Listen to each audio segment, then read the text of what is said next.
My very first pulpit as a rabbi was in Oyster Bay, Long Island. Okay? I was the rabbi of Oyster Bay Jewish Center. I don't want to say it was a secular place, no waspy place, but in the very name of my synagogue was the word oyster. It's like crab cake synagogue. And people would say, where is your synagogue? I said, my synagogue is Oyster Bay Jewish Synagogue. Oyster Bay is known also because Teddy Roosevelt had the summer White House there. Years ago, for the students, Teddy Roosevelt was the president. Teddy Roosevelt had the summer White House there. And across from the summer White House was the Teddy Roosevelt cannon with the plaque in the center of town. And there was the gazebo with the American flags. And every December they had a tree there also. And the Jews in my town, when I came there as a new young rabbi, they said to me, Rabbi, we want to have one of those Chabad 12-foot menorahs put in the center of town, across from Teddy Roosevelt's summer White House, next to the gazebo, next to Teddy Roosevelt's cannon, next to the tree. And we want you to go to the Chamber of Commerce of the town and ask them to put it there, and they should pay $750 for it. So I write them a letter, they invite me to come, they know why I'm there, they're not happy why I'm there. So somewhere in the meeting, some guy gets up and goes, the rabbi would like to speak. So I get up, and I say, the Jews in the town have sent me. They'd like a 12-foot Hanukkah menorah placed in the center of town, across from Teddy Roosevelt's White House, next to the Teddy Roosevelt cannon, next to the gazebo with the flags, next to the tree, and I'd like to pay $750 for it. Thank you very much. So a gentleman gets up and says, well, Rabbi, I have you know that our holiday is a major holiday. Yours is minor, ours is major, minor. But I also have to know, Rabbi, that your holiday of Hanukkah is not even in the Torah. It's not found in the Torah. Thank you. He said, no. I get up for the last time at that meeting. I get up and I say, I agree with you! You're right! You couldn't be more right! 100%! I agree with you! Your holiday, major! I see it all over the place. Major! Ours is minor. Of course, nothing is ours. Yours is major. And you're right. Hanukkah is not in the Torah. Nothing about Hanukkah in the Torah. You're right. I agree with you. I've been trying to tell these Jews, stop with the Hanukkah menorah. Stop. It's not in the Torah. Forget about it. I've been trying to tell them, pick something from the Torah, like Sukkot. I want to build 100 huts in the center of town. Kids from God, the shoppers are going to sleep in there, eat there, wash dishes, and I have 12 them. Full of like 8 days, 8 nights. He stands up. $750 for the rabbis.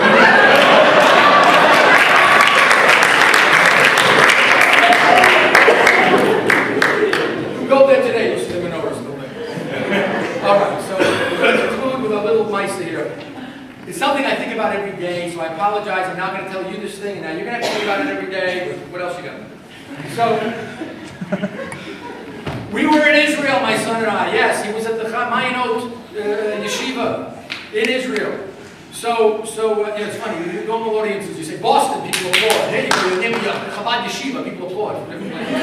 So we were at the Chamayinot yeshiva. I was starting that newspaper. My son was helping me, or if you got any message from my son, I was helping him.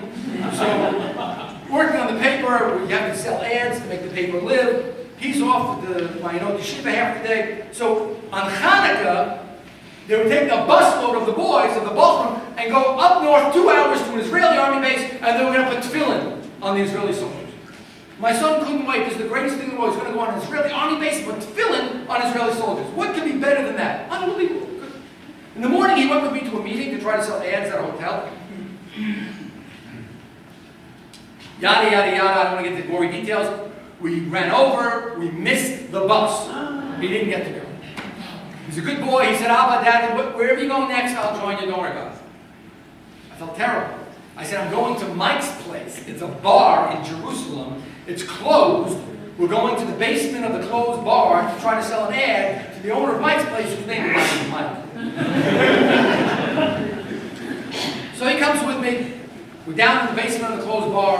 I'm trying to show the guy, his name was Mike, some ads. And he's looking at it. I told him, he asked how much it cost. I gave him a price. He said, is that for the year? I told him that was for the week. Israelis are tough. So, we're in the basement of the closed Mike Place bar, walks down the steps, an Israeli soldier. He didn't have the hat, didn't have the gun, didn't have the belt, but he had the olive green. He was walking down. He walks by me and the other guy, his name wasn't mine. Goes over to my son, who at the time didn't have the whole hat in view. Goes over to him. He says to him, I rarely put on tefillin, but I feel like I need to today. Do you have a pair of tefillin? Wow. My son walks over. He goes over to his bag, opens it up, takes the tefillin out. They put it on. I'm watching over here. He's saying a bracha, he's saying the blessings. They're saying Shema Yisrael, Hero Israel. About a half hour later, my son and I are on the street in Jerusalem walking back to the apartment. And you get really famished, you get all confused when you're in business, you have things on your mind. So I start telling him, what are you doing carrying around? I just bought him this very expensive pair of tefillin. So what are you doing carrying around the tefillin? She's back at home in the vault with the guards. What are you walking around?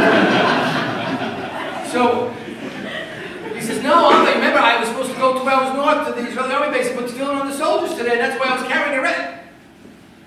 It wasn't until that moment that we both realized, oh my God, what was that about?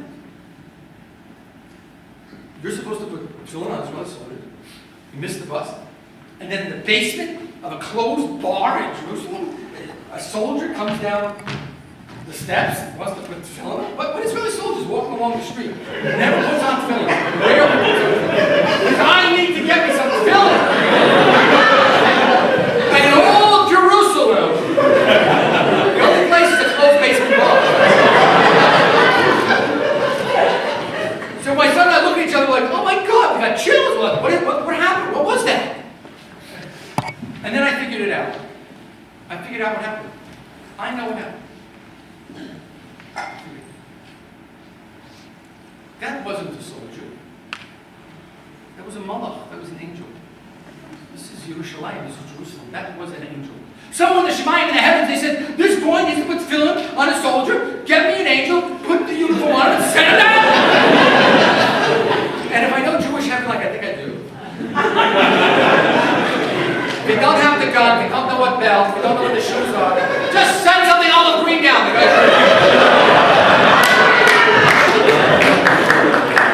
I never put on tefillin, I need to put on tefillin.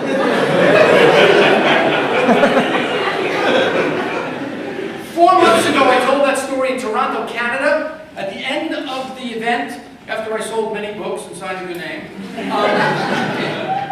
a Jew comes over to me, last one out, comes over to me and says to me, I don't believe you. What? I don't believe you. I don't think he was an angel, he was just a soldier. Okay. He says, your son was the angel. Your son was the one.